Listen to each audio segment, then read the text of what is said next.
Good afternoon. I've asked everyone to take their seats. We'll go ahead and get started. And welcome you to our May State of Education in Central Florida Luncheon. Will you please stand at this time for the Pledge of Allegiance?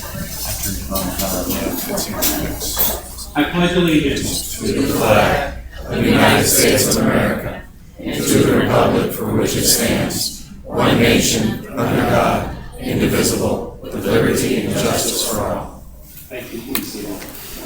This time we'll recognize any elected officials present as we always begin.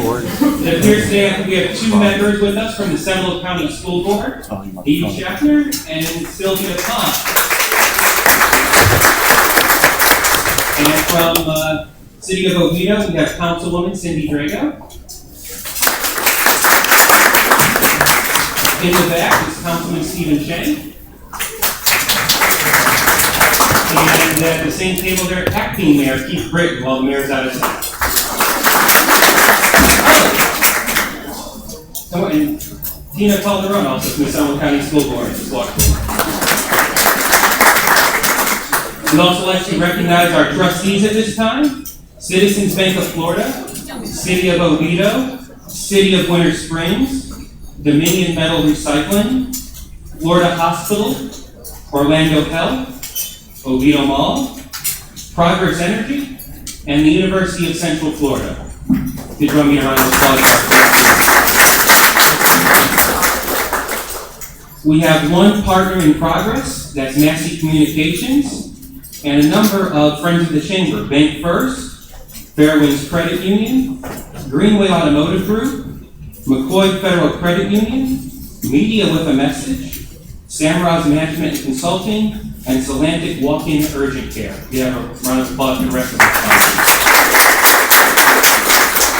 And at this time, I'd like to remind you that, as are most of our luncheons, you are being recorded today, and pictures may be taken, so act accordingly. And I also see down here we are announcing a media partner listed on here, the Seminole Voice. So, thank you. I'll turn it over to Corey for the rest of our program. Thank you, Paul. Welcome, everyone. Everybody having a great week so far? Good. That's what I like to hear. If I see me limping around here, I'm trying to play in a 35 and up men's basketball league. Trying to play is the word. I had a whopping 0 points last night. Successful. Did have about 14 assists. I'm a passing guy. So. But I'll keep passing. Magic, maybe be calling, right? So. Well, thank you to everyone. Hopefully everyone came to Taste. Who was at Taste of Oviedo? Who had a booth, who volunteered? I think everybody in here pretty much was here from what we heard. We got the numbers back in terms of attendance, and it was over the 40,000 mark. So give yourselves a round of applause for that. It was fantastic. And thank you to all of our sponsors. Thank you to the mall for being a wonderful venue for us. We've heard nothing but positive about the venue and everything about the event. Could have used a little bit more heat, some more drinks, but we did sell out of beer, so that was a good thing. So we're going to get some more of that next year, get some more people out here. And once again, thank you to everyone for your support of the event. We've already got the date for next year, April 13th, 2013. You'll be able to remember that one. We also have another great event coming up here shortly, the Ovation Awards. How many people have heard about that? We're doing that in conjunction with the Seminole Voice newspaper, our media partners. And it's an online voting best of our area. So if you haven't voted yet, go to voteovations.com. It closes this next week. So you're going to want to get in there and vote. There are somewhere near 50 categories, at least there were last year. You don't have to vote in all of them. If you don't know somebody in a certain category, you can leave it blank.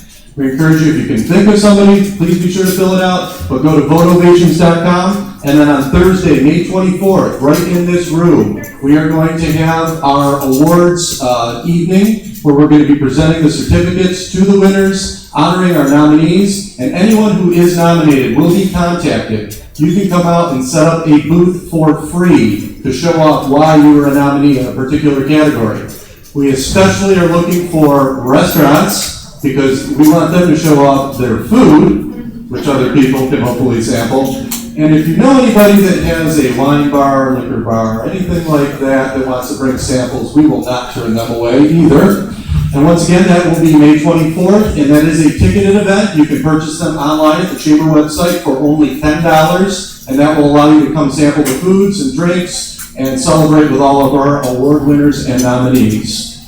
Our Eastside Regional Hobnob, which is a partnership with the East Orlando Chamber of Commerce, is coming up on Tuesday, June 26th, out at Bright House Network Stadium. If you didn't go last time, it's a fantastic political event. We're going to have upwards of 75 different candidates for office. Currently, right now, we do have candidates confirmed for local, state, and federal offices. 8 candidates are already confirmed. So we're excited about this event. Great time last time, and it's presented by Bright House Networks. They're our Patriot presenting sponsors. We also have Progress Energy, Orlando Utilities Commission, OUC, UCF, and American Resort Development Association on board as sponsors. We're still looking for sponsors. We have a couple more in the pipe, so we're looking forward to being able to announce them next month. Tickets for this event are $20, can be purchased at the Chamber website. This gives you barbecue, drinks, unlimited for the evening, within reason, and also the ability to vote in the straw poll. We will have a 2-county straw poll, one for Orange County residents and one for Seminole County residents.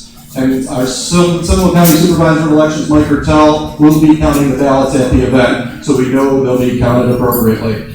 So once again, that is Tuesday, June 26th, Bright House Network Stadium. Check the website for more information. Our Winter Springs Festival of the Arts, we have our next committee meeting coming up next Monday at the Chamber offices at 5 o'clock, so if you're interested in participating, please stop on out. The event will be October 20th and 21st, back out on Blumberg Boulevard, which is the street that runs directly behind the Winter Springs Town Center. This is upwards of 125 of the best juried fine artists from around the country and Canada. We actually had one from Canada last year. So if you're interested in participating, getting involved, or if your business wants to be at the event, we have a section called Business Supports the Arts. So you can be out there, restaurants, we encourage you to participate as well. So once again, October 20th and 21st, the Winter Springs Festival of the Arts. And at this time, I'd like to welcome up Mark Sardo and I guess Gene Brucker and anyone else from the Education Committee. We are going to present our recipient of the 2012 Planetary Scholarship Award.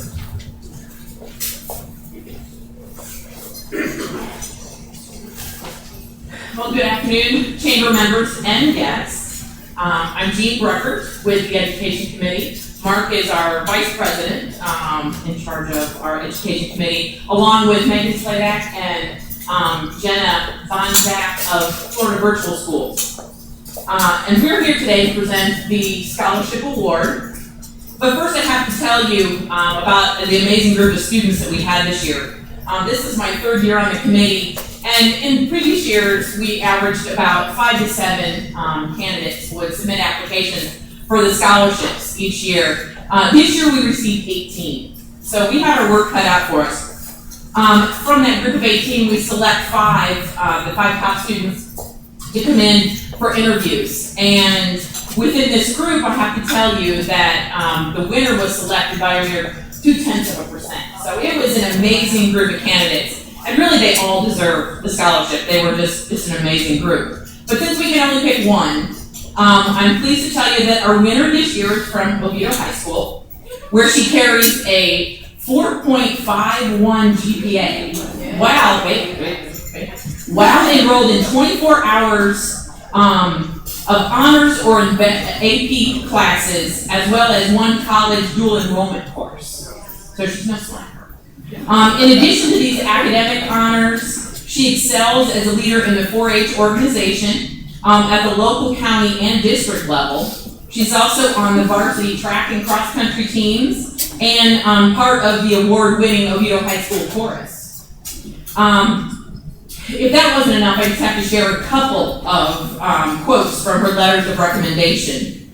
She's among the finest students I've ever had the privilege to teach. She is bright, personal, conscientious, and dedicated. She achieved the highest possible score for AP Physics B exam and is now excelling at AP Physics C. Or another comment, she has it all: hardworking, high-performing, energetic, a well-rounded student. And from another reference, and a statement that really echoed the committee sentiments, She is a remarkable young lady, a student who inspires faith that society will thrive in coming decades.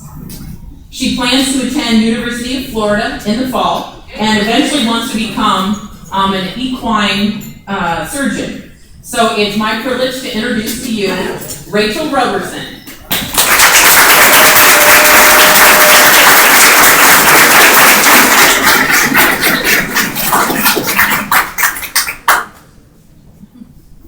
We'll get a quick picture.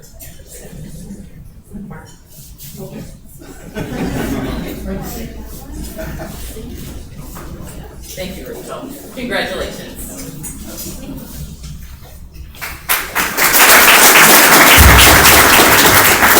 Congratulations. It's a great honor, and my dad would be so proud as a physics teacher that you're excelling in physics, trust me. Well, now we will welcome up Lorian Rowan with Wings to New Horizons. We are going to present our beautification award for this month. Won't have to travel far, which is good. Yeah, I'll be working hard. Okay, too. This month's recipient of the Beautification Award, we are all very grateful to for all that they have done for the community, internally, externally. They have done a major job here as far as beautifying the grounds, their entrance, bringing new business to the community. So I'm very proud to announce that the award is going to the Oviedo-WInter.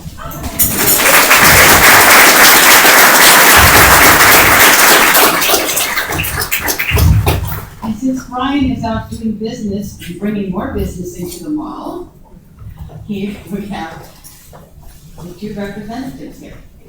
Thank you.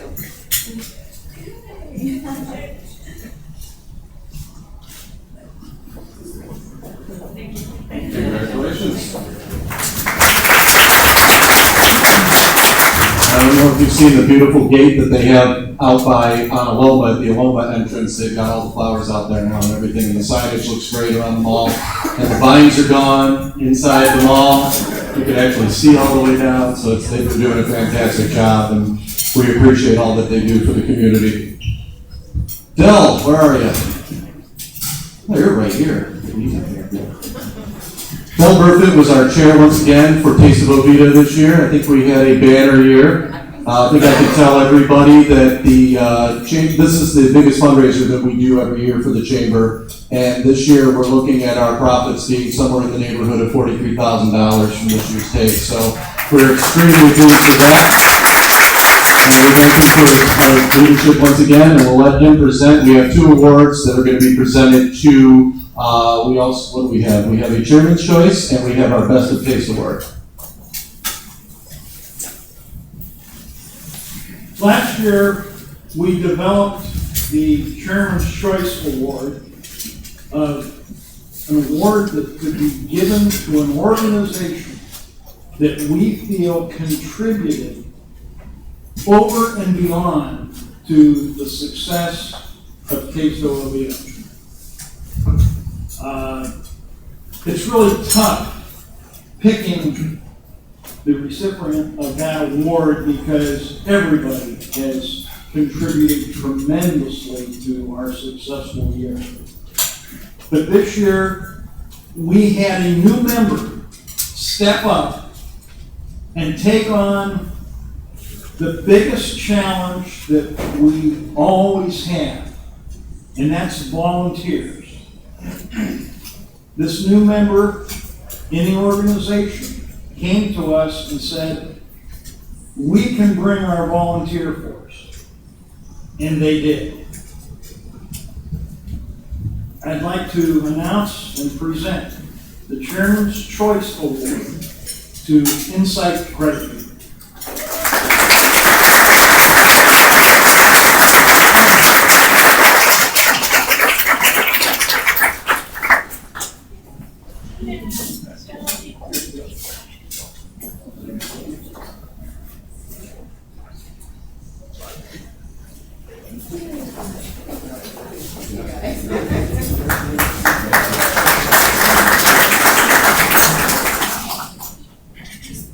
Now, The one comment that was made to me during our celebration was the fact that it truly appeared that the Taste of Oviedo had returned to its roots and were more about food than we are about other things. We had room for 40 food vendors this year, thinking of expanding that next year. I believe the actual number that we ended up with was 36. We had a vote by the people who were actually partaking the food to determine who won the Taste of Oviedo.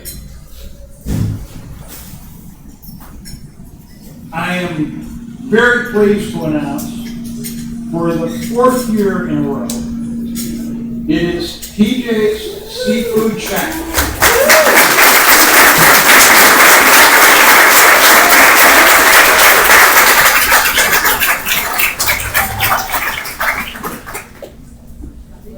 And I tossed to your husband last night, your brother. Okay.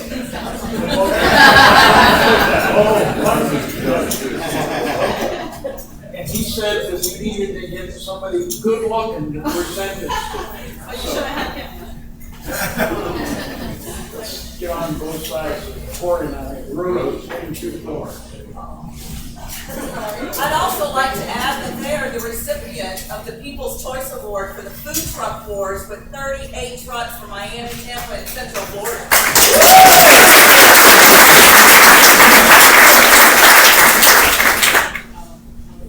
Don't go too far. Don't go to As has been our tradition, we want to also recognize the chair for all of his work in keeping everybody together and keeping the volunteers inspired and working hard on the day of the event. So right now, can I get everybody who was either a volunteer or part of the committee to just stand up and be recognized? It's a lot of work. This is 8, look at this. I mean, this is a lot of months of work, 8 months of work. And Del informed me the other day that we're going to have a planning meeting in about 6 weeks. So off we go again. But at this time, I'd like to present Del with a plaque recognizing his chairmanship for the 2012 Taste.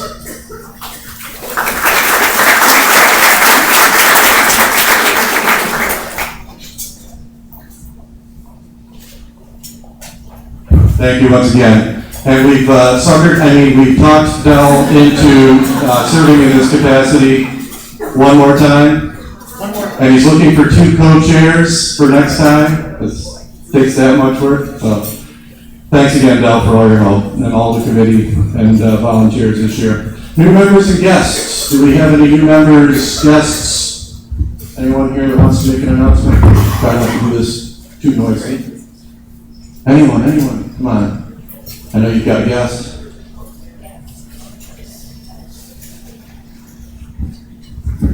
This is my guest, Pastor Kevin Quinones. From River of Life Church in Oviedo, my pastor. Awesome. Anyone else? New members, guests? Great time to be recognized. Shameless plug time. Come on. Amy. I just want to let everyone know tonight at the Seminole State College main campus, Sanford Lake Mary, we have an event that's free to the public. It's the Ice House Project. We'll have the author. It'll be food. Jerry, food, reception, a book signing, and great discussion. So it is free to the public, and everyone's welcome. Tonight, 5:30 at the Sanford Lake Mary campus. Thank you, Amy. We also did have the mayor of Winter Springs, Charles Lacey, sneak in after we had already recognized our elected officials. So welcome, Charles. Thank you for being here. Anyone else? Let's do the ODN announcement, because that's a big deal coming up. Okay, ladies. Sorry. Oh, Jerry's a truck driver, he thinks. There's food on the truck, too, Jerry. This is our 12th annual beach day. So how many of you have ever been to beach day, ladies? Oh, look at you who have not been. So this is your opportunity. We still have a few open slots to go. The date, mark your calendar, is May the 18th. We'll be meeting right here at the mall. We'll be having breakfast. and then we'll be off on the bus. We also have a few raffle tickets, and this is for a 2-night stay at the Crown Plaza in Melbourne Beach, Florida. And they are $10 a piece, and we have 2 today. I'm sorry, girls, they're just now sold. So anyway, if you haven't signed up for Beach Day, it is your opportunity to spend a whole day of networking with 60 women. And it's a great thing to tell your boss, I have to go network today. You don't have to tell them where it's at. You're networking. It's part of your job. Yes. Geraldine is coming. Absolutely. Hi guys, Shelby from Insight. I just wanted to mention, since we are here and a couple of superintendents, everybody from the school is now awarded recipient, congratulations for you. Insight is offering a teacher supply, well, not teacher supply loan, but a teacher loan for the summer, $2,000, no interest for up to 10 months. You just have to bring your case up and we can talk about the specifics. So again, your percent interest up to $2,000 for 10 months, okay? All your teachers and friends tell me. Thank you. Thank you. Anyone else? All right. And I still can't go on Beach Day, right? What happens at Beach Day stays at Beach Day. That's all I've ever been told. So. Well, at this time, I'd like to welcome Mark Sardo back up, our Vice President of Education for the Chamber, and he will be introducing our illustrious panel for today and moderating the discussion. So if we also want to have our guests come up, and hopefully you can do better getting up on that stage than I can, because my ankle's not working. Gene, I need to borrow that boot when you're done with that. Here's Mark. Thank you. The biggest challenge is getting up on the stage. No specific order.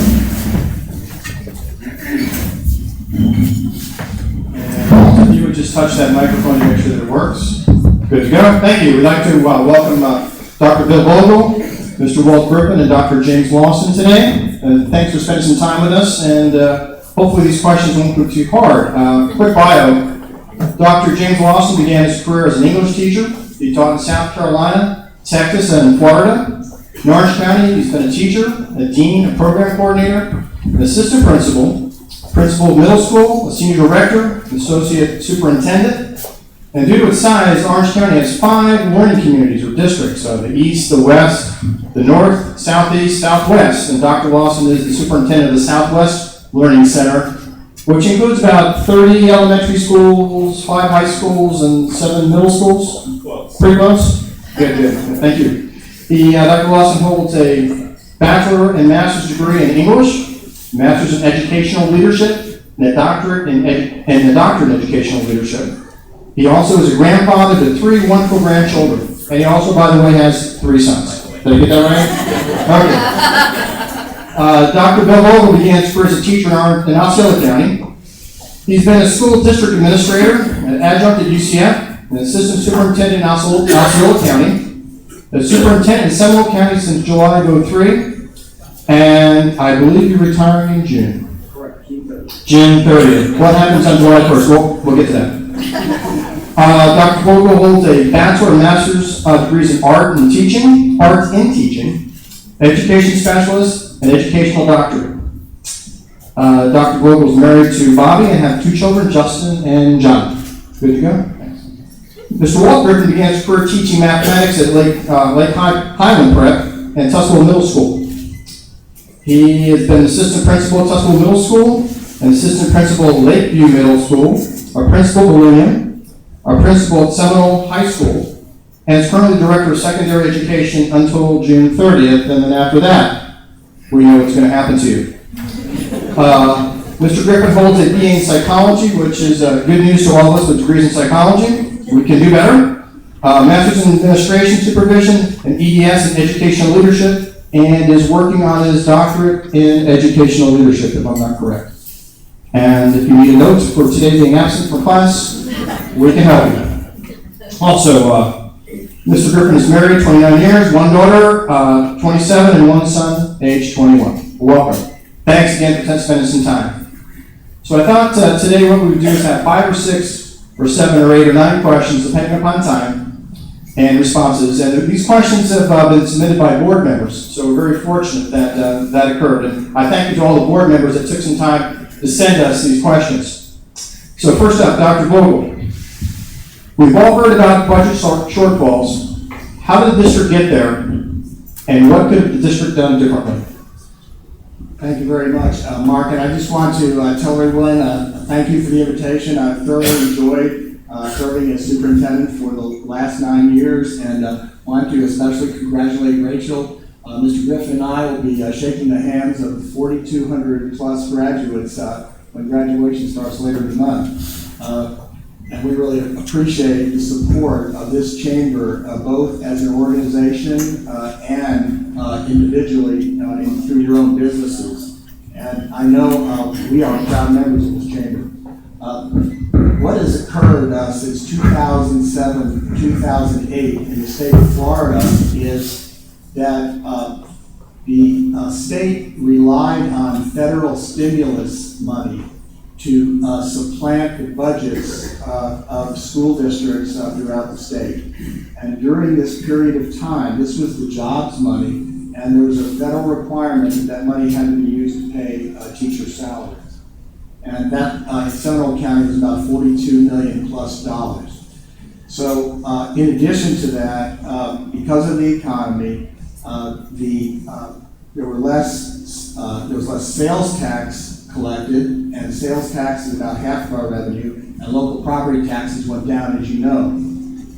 In addition, the millage rate has gone down. So everybody's millage rate, in fact, is about 14.5% than it was about 8 years ago, and that's set by the legislature.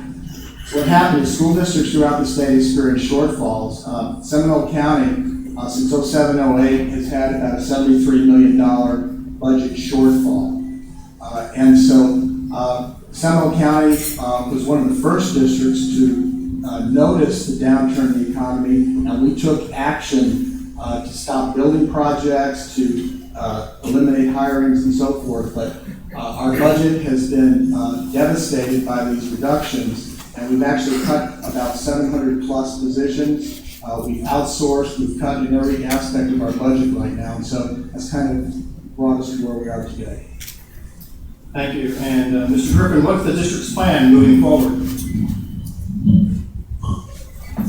The plan really is to look at empty seats that we currently have in the district. There are, depending on the estimate that you look at, between 4,000 to 6,000 empty seats where we could accommodate more students in our district.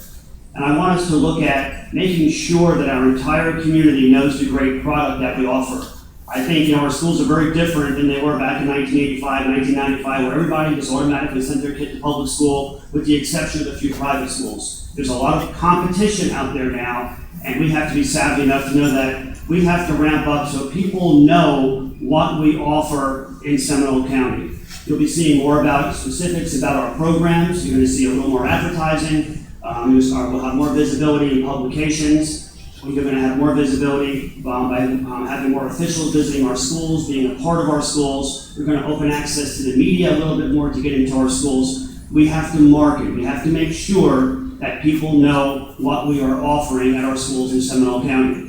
You're also going to see almost immediately a great increase in the number of pre-K students. Pre-K students are 4-year-olds, and we really believe, and I covered this in depth for my superintendent interview, is that when students are 4 years old and they start at a pre-K program, I know from being a dad, that when your 4-year-old is comfortable, you tend to keep them at the school where they start at and maybe continue on, whether it's a public school or a private school. My goal is to have a pre-K program at all 34 schools over the next 2 years, because I believe that once we make that connection for 4-year-olds to 5-year-olds and they start kindergarten, and families get to experience our outstanding teachers, our beautiful facilities, and our updated modern curriculum, that they will stay with us for 13 years. Thank you. Dr. Lawson, what shortfalls does Orange County face, and what is the plan to solve these issues? Before I answer your question, I basically want to say to you, thank you guys for inviting me to be a part of this panel discussion. I also want to extend Mr. Blocker's gratuities that he was unable to make it today, but because he was involved in other events and could not make it, so I am here for him today.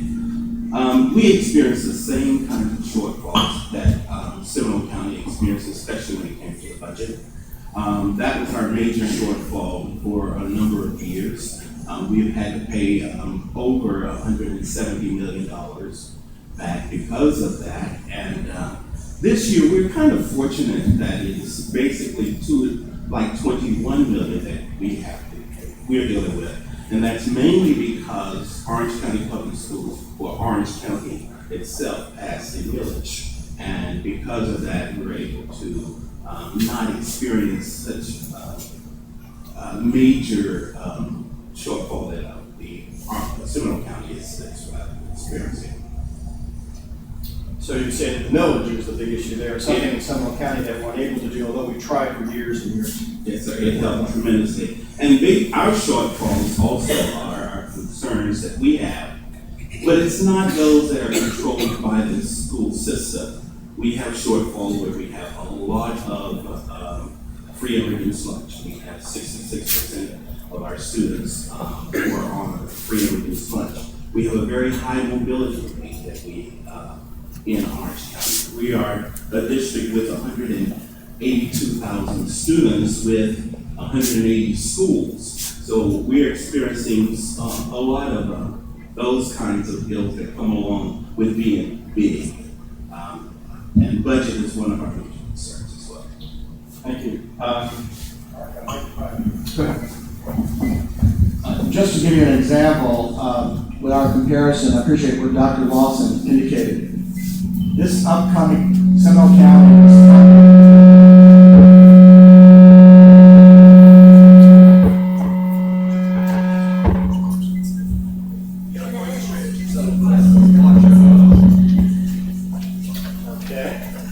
out of the 67 school districts in the state of Florida, Seminole County is funded the 62nd lowest on a per student basis.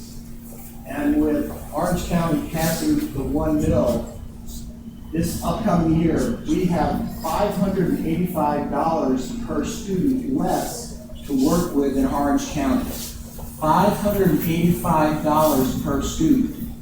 So you can see the challenges that Mr. Griffin and our school board and our entire community are going to go ahead and face to continue the quality education we have here in Seminole County. Thank you. Following Mr. Griffin, you face issues such as rezoning, school closings, low teacher morale. How would you address these issues in the coming months? Mark, without a doubt, these are challenges, but I plan on putting together a huge task force to really begin looking at right-sizing our district, and it's a multi-tiered problem. We have to look really specifically at elementary, we have to look at middle, and we have to look at high school.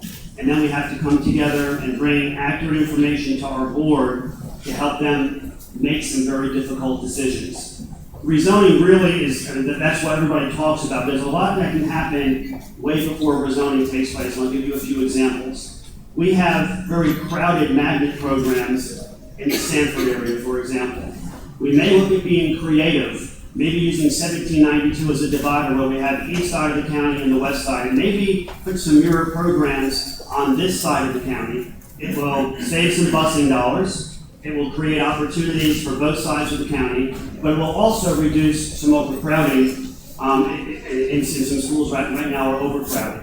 Now we have to look at each level because remember we have a feeder pattern, and I really believe it's important as much as possible that elementary students feed to common middle schools, feed to common high school. So it's going to be a community approach. It's not going to be made in isolation just with people who work in the school board. We're going to ask our community members to help us really look at this and make sure that as a district, we're doing a long-term plan. We cannot have little Band-Aids to fix things for 2 years and then we're dealing with this again. So it's going to be a 3 to 4 year process to get this district right-sized.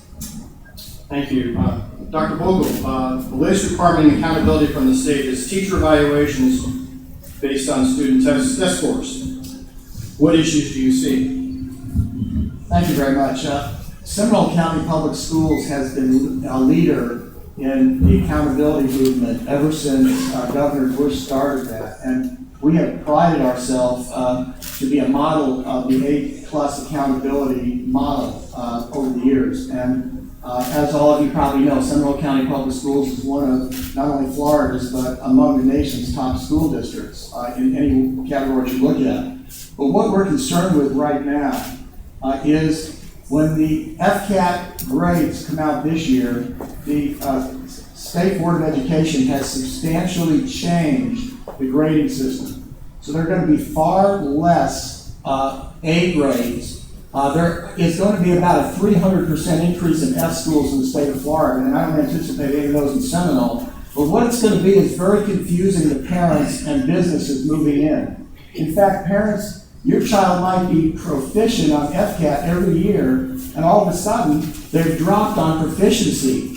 So you'll say, well, what happened? Did my child fall off? Did the performance go down? No, the standard was changed. So we're very concerned about that. And the other thing that we're especially concerned about is the system in which teachers will receive pay based on test scores of students. The system is imperfect. It's being built as we are moving through the year. And we're very concerned about that. In fact, I was in a classroom, an elementary, one of the principals said, please come to this classroom. And there was a teacher crying. And I said, what's the matter? She said, I had a homeless child that I had worked with all year on Florida rights. And the child could write a perfect paragraph. She came in today and all she could do was cry. She couldn't pick up a pencil. And that teacher's salary and possibly her job will be dependent on just one test. And if you saw the newspaper article today about the FCAT test and the reaction in the Sentinel, we are very concerned that there's got to be a balance. We are advocates of more accountability, but you get to a point when it goes overboard. And that's the concern that we have right now.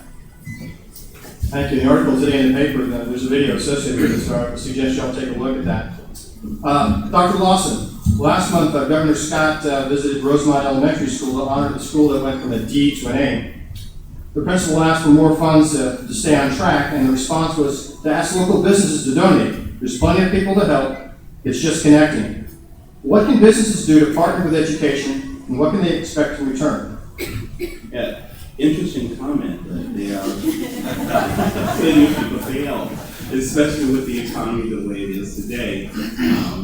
How can we expect a lot of people to be able to provide that assistance or monetary assistance that may have been the principal's request? One of the things that I think we need to do better at, and that is connect with our businesses and our community. Our schools need to do a better job of doing that. And not only quickly ask for monetary support, but also ask for things like having them come in and be mentors for our students.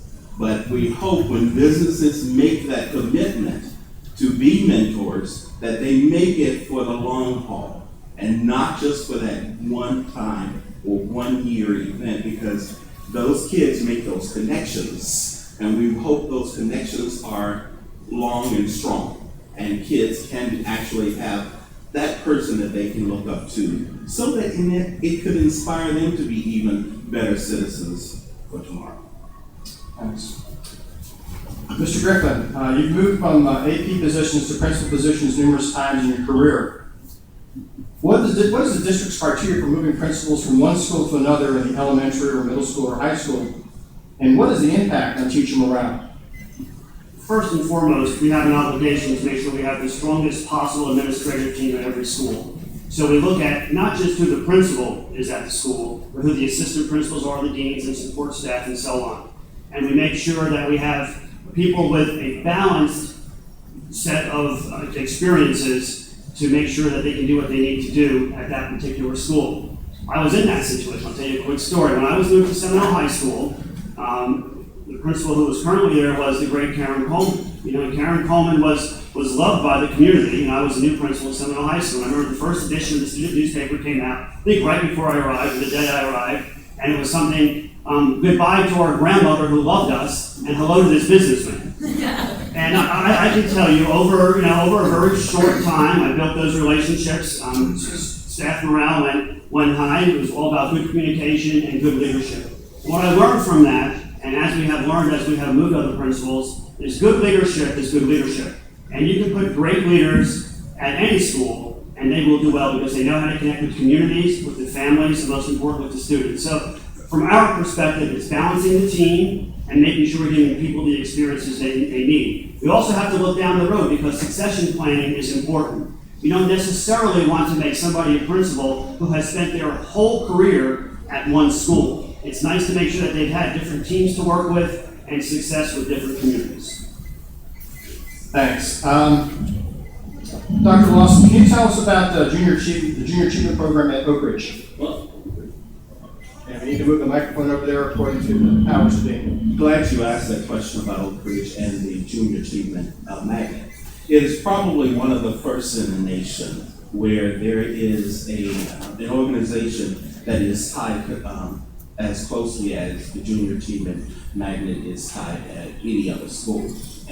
And Oak Ridge specifically, it asked to go there because of its performance. Its performance has not been quite high over the years. And Junior Achievement wanted to go into a school that it could bring kids, build their leadership skills as well as entrepreneurship skills so that our students can achieve and of course have a better future. And I think that it is probably, I know it is, the only magnet in Orange County Public School that will be providing busing because they themselves, Junior Achievement, will be paying for that because OCPS cannot afford busing to any of the magnet schools that we have currently have. So I think that's probably a good thing. It is businesses coming in and involving, having an involvement with the school, and this is probably going to be one of the best things that happen in OCPS and specifically with Oak Ridge High School. Thank you. Dr. Vogel, what has been the district's greatest accomplishment during your tenure? Thank you very much. When I started in 2003, I was very clear to say that the success or what occurs in Seminole County Public Schools is not the result of one person, specifically the superintendent. And my job was not to bring a whole package to the district. It was to find out what the goals, the mission, vision, belief, the school system was, and do everything I can to facilitate the achievement of those goals. And when I started, some of you will remember, Seminole County Public Schools was under a court order, 30-year court order. And the goal of the board was to go ahead and obtain unitary status and become one school system. And through the work of a lot of people, the vision of the board and people throughout Seminole County, in 2006, Seminole County became a unitary school district. And to this day, we've kept the promise of post-unitary policies. The result of that has been that in every one of the categories of students that we serve, we have had improved proficiency in the area of reading and math. And some of you have seen my favorite foam boards. I don't have foam boards here today. I know somebody has said I will probably be buried with my foam boards. But those charts show in students with disabilities, free and reduced lunch students, Hispanic students, Black students, every one of those categories, student performance has improved. And I say, some people ask me how that's happening, and I say because we have the most dedicated and the best teachers and those people that support them. So I said that is one, I think, major accomplishment. Another accomplishment of the school district is that our role is to prepare a workforce. You as business leaders know how important workforce is. And we're very happy with Rachel's commitment to the STEM areas. But what we did, and Mr. Griffin was instrumental in this in the school board, I know Mrs. Pond and Mrs. Schaffner and Calderon, is we are members of the Economic Development Commission. We identified, working with the commission, what were the target industries of Central Florida. What our concern was, we had a down economy, and every time in the past when the economy was in a downward trend, new businesses developed. What we have here in Central Florida is an opportunity that few areas have. We have the medical city, we have innovation businesses coming. Some of you have heard of Doc Decimal and others. So what we did is we looked at every one of our high schools and we said we need to create a program of emphasis. You all have heard about the nationally recognized bioscience program at Oviedo High School. There are about 200 students signed up for that program this year. The teacher worked at Sanford Burnham one summer to develop the curriculum. In fact, we had to get the Department of Education to come up with a new course because they didn't have that. And these students, bioscience is one of the target areas. Winter Springs, we work with then Mayor Bush and Mayor Lacey now. We've created a renewable energy program at Winter Springs High School. At all our schools, Crooms Academy has 7 IT certifications. They were just recognized in U.S. News and World Report as being the #1 connected school in the nation. We have forensics and law at Lake Mary High School taught by an attorney. Seminole High School has an award-winning health academy, an international baccalaureate. The Lake Mary High School has entrepreneurship, and they actually have insiders here below, but they have a branch of the Central Florida Educators Credit Union right in the school right there. Lyman has engineering academy in all of those particular disciplines. And what's happened too is we started elementary. All of these programs have connections. For example, in elementary to meet STEM needs, we have robotics now in every one of our schools. The Lego robotics, and it works all the way through. So what I'm also proud is this entire organization essentially has reinvented itself, Seminole County Public Schools, to meet the workforce needs right here in Central Florida. Thank you. Mr. Griffin, besides teacher raises, I'll put that in question though, what are your plans for your first 100 days? Lots. Let me just summarize. There's a lot. First of all, there'll be multiple things taking place, but I think the most important thing is to do everything I can to make sure that the 5 board members and myself are a gelled, solid team with a common message going out to the entire community. I think that's very, very important. I'm going to be doing a lot of program analysis. For example, I already have this lined up. I have some experts in finance who will be sitting down and doing the vertical analysis of our entire budget, just to look at the way we spend money in the district, hopefully to validate the way our finances have been spent, but also to empower the school board members with good data and accurate analysis of the way money has been spent. I'm going to spend a lot of time listening. I've always done this. I've had student forums and teacher forums and community forums. I will continue doing that at a much elevated rate. We're going to go ahead and I'll be meeting with groups of teachers to listen to what we need to do. Dr. Calderon and I already are going out meeting with elected officials, getting the perception of the school board's work with local municipalities, and so on. As I said earlier, we're going to push to enhance these pre-K programs at a rapid rate, and probably the most engaged group that we're going to have is there will be a marketing committee where we're going to look at modern ways of marketing the great product that we have in Seminole County. Thank you. Besides teacher raises, no, okay, that's that. Sorry. At this point, I'd like to open it up for general questions, and I know Regina had one, so I have to walk the microphone back. Is that how that works? Here we go.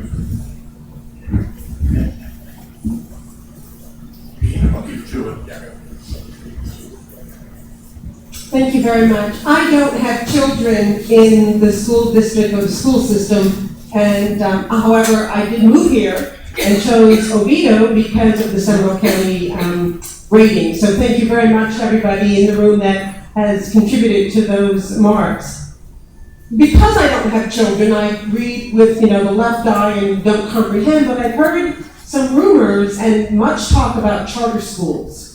And it recently came to my attention because my initial reaction is that this is the way the 21st century education is going, a free market system. Many schools, some of the systems, some private, because I went to a private school.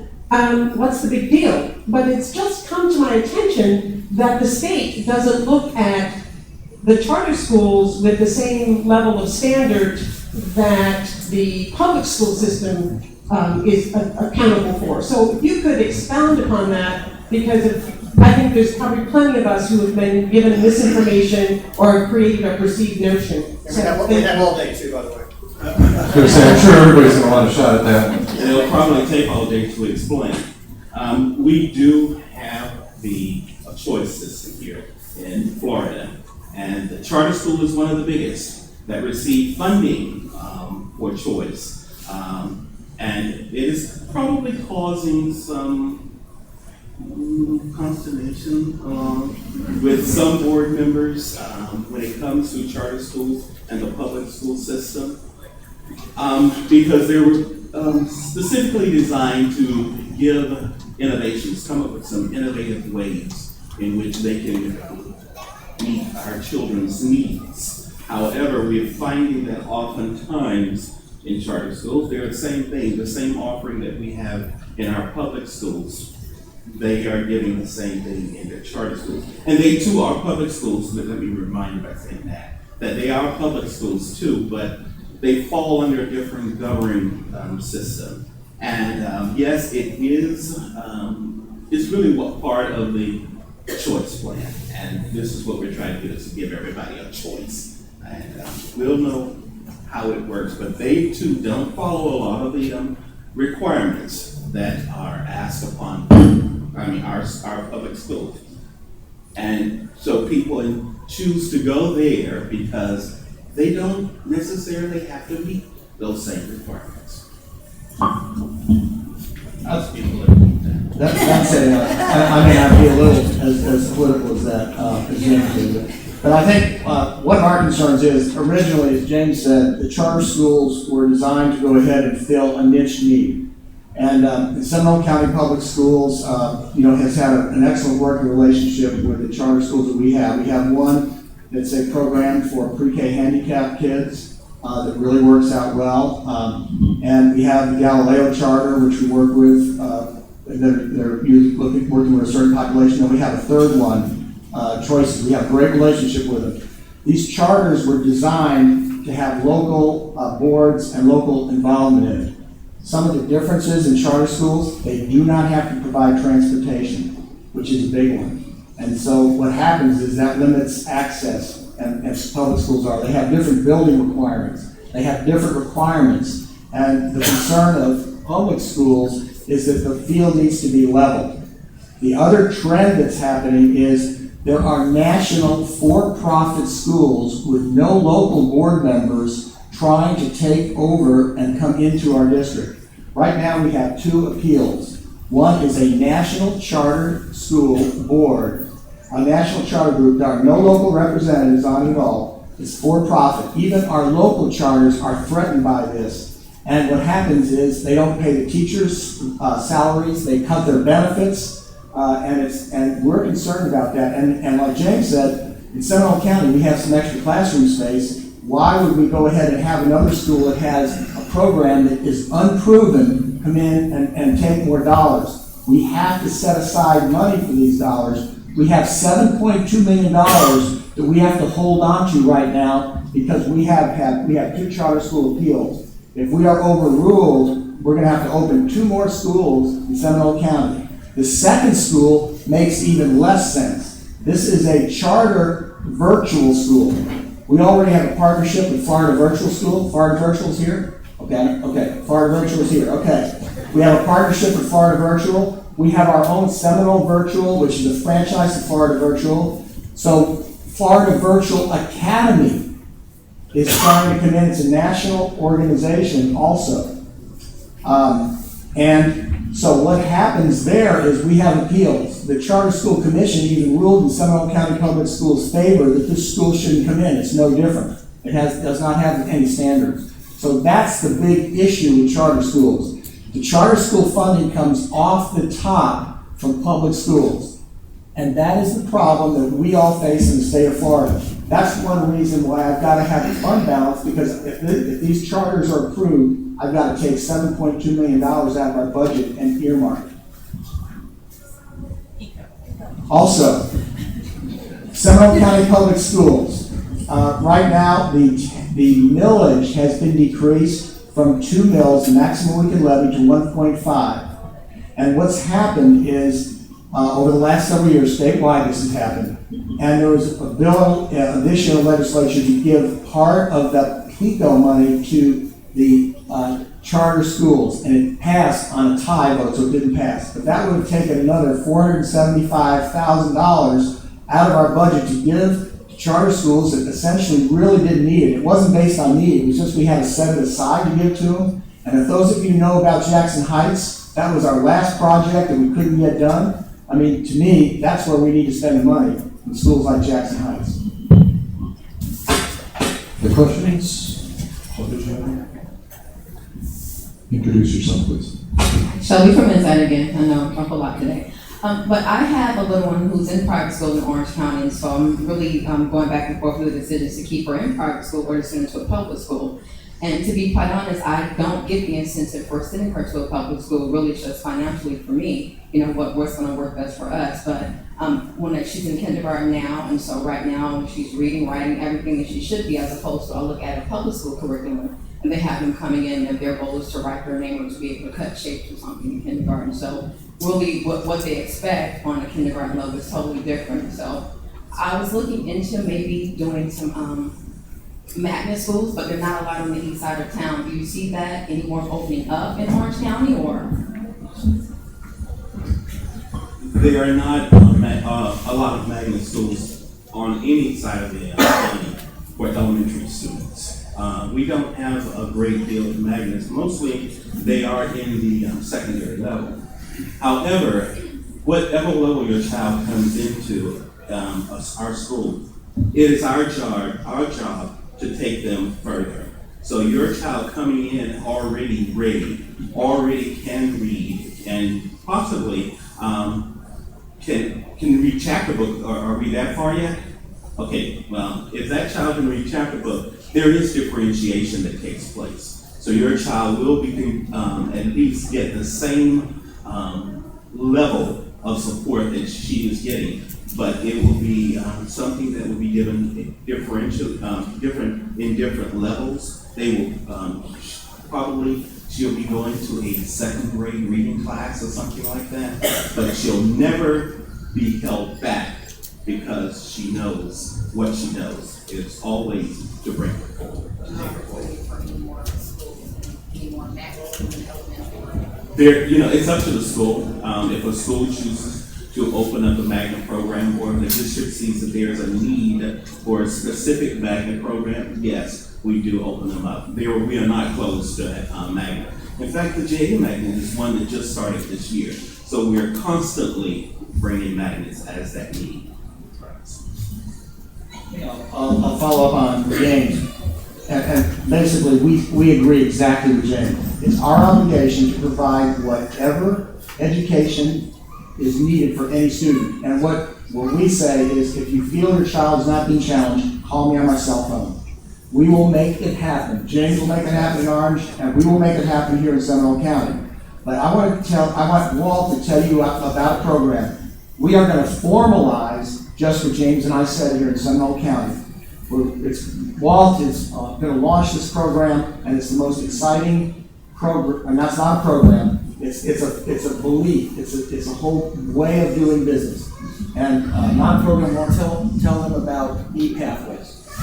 E-pathways is a philosophical belief that in this 21st century we have to change the way we do business. From the traditional face-to-face 9 to 3 o'clock school, we have to have flexible hours. We have to have hybrid schedules where students can come to school, maybe take 5 periods face-to-face, 2 periods online.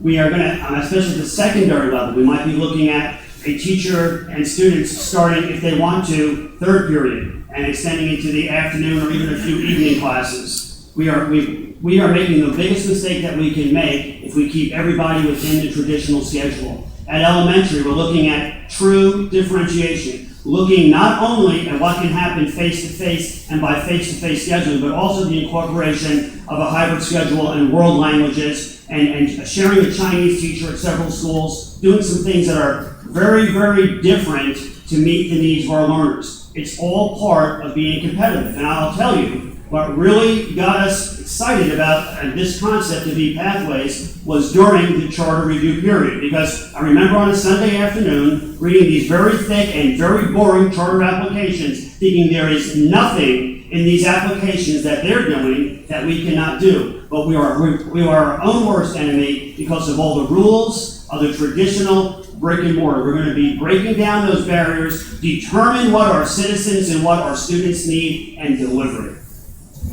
If a homeschool parent who's in homeschool said, you know, I'm really not good with Algebra 2, or I'd like my child to be in a music class or an art class, we say yes, bring that child in for a period.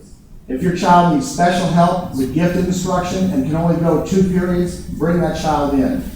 If a child at middle school is in gymnastics competition, can only be there because they are part of the day, because they have to go to practice, they can sign up for virtual course. And I know James is doing a lot of the same thing just like that in Orange County. But we are formalizing it through a whole belief change here through ePathways.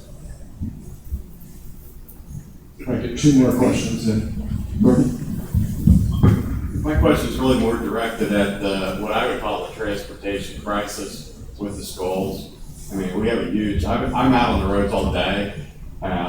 Several times a day, we pretty much clog up the streets in town with thousands of people dropping off and picking up their children. And then what I get a general sense is, and I hear this from some of my clients, is the school buses are getting faster and faster and faster through our neighborhoods, way exceeding the speed limits. And I'm hearing more about accidents and kids get hurt on the school buses. And I think it's just because of the nature of we've squeezed this so tight that we just don't have the resources. What's the plan to fix this? We really appreciate, first of all, what we say, and I do get periodic calls about buses speeding or clogging traffic or anything like that. People will call me, myself, and I'll do that, Walt will do the same thing. We'll go ahead and take care of that. We are continually trying to make our transportation department more efficient. We're actually transporting about 28,000 students in our school district to and from school every day. So we are trying to be more efficient in that area. But transportation, as I said, is a requirement, and it does provide access. In Seminole, we do provide it for all our magnet schools. So our drivers are all highly trained, and our safety record is very good. We're very fortunate we haven't had any very serious accidents. But if you see a speeding bus or anything, please call us.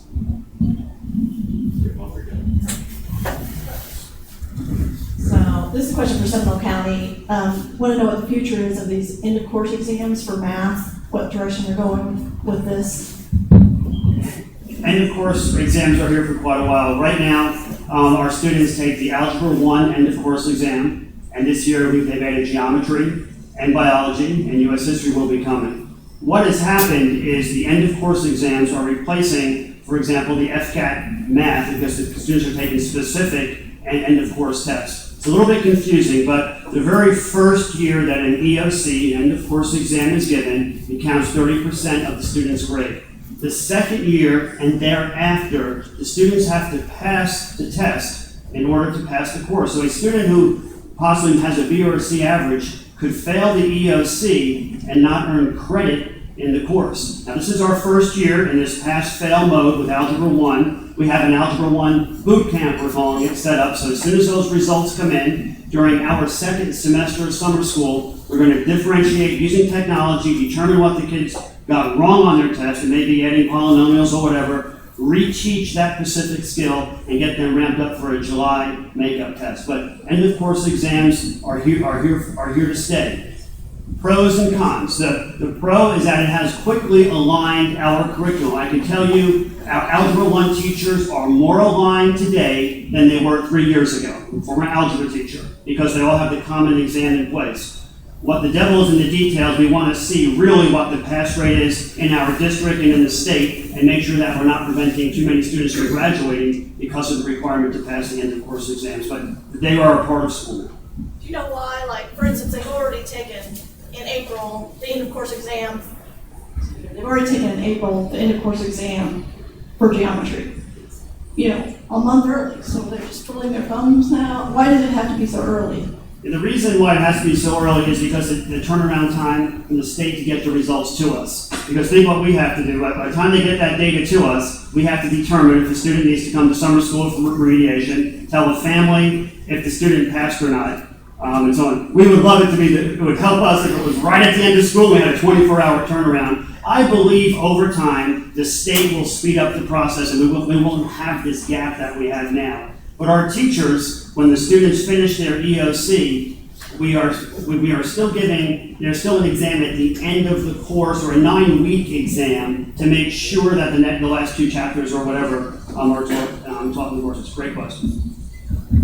What has happened is May is becoming testing month in Florida schools because there are so many required tests that are coming down for us in our county. And unfortunately, we are out of time for our panel. Can we get Walt's cell phone number? We'll put that on the recording so everybody can get access to Facebook something? Dr. Vogel, we thank you for your years of service. Mr. Griffin, we look forward to your years of service. And Dr. Lawson, thank you for being my wife's area superintendent and taking care of the kids in the southeast part of Orange County. Let's have a round of applause for our illustrious panel. And hopefully, if there were some outstanding questions, hopefully the gentleman will be around for a few minutes afterward. If you have any questions or want to do a meet and greet, we're going to draw some door prizes. We have one door prize, which is a really cool one, so I think I'm going to put my card right on the top.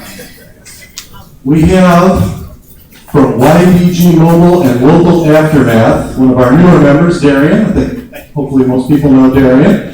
We have a free mobile app design that will be available in the App Store. It has a value of $3,000. Where's my card? Is it in there? Looking for the one with the tape on it. There you go. And Damon Bosco. Congratulations. We'll get you the certificate. And see Darian. It's lucky we put you two right next to each other so you can just lean over the top. That worked out well. $63 in our 50-50. This will pay for like 5 upcoming lunches at that $12 rate. Remember, the $12 rate you can get before noon on Tuesday, part of the lunch. And this goes to our scholarship fund, which works out well, being that this is our education lunch. Number is blue ticket 333146. 146. It's 6. Thank you. Congratulations, Gene. Anyone else have any other announcements? Anything else before we go? We have some great luncheons coming up. We'll get you some information on June as soon as we have it. But July's luncheon will be our 30th anniversary luncheon for the Chamber. Seems like we just did 25. So with that, we will hopefully see you all in June. Enjoy Beach Day, ladies. And thank you once again for your participation in the Oviedo-WInter Springs Regional Chamber of Commerce. Okay, good.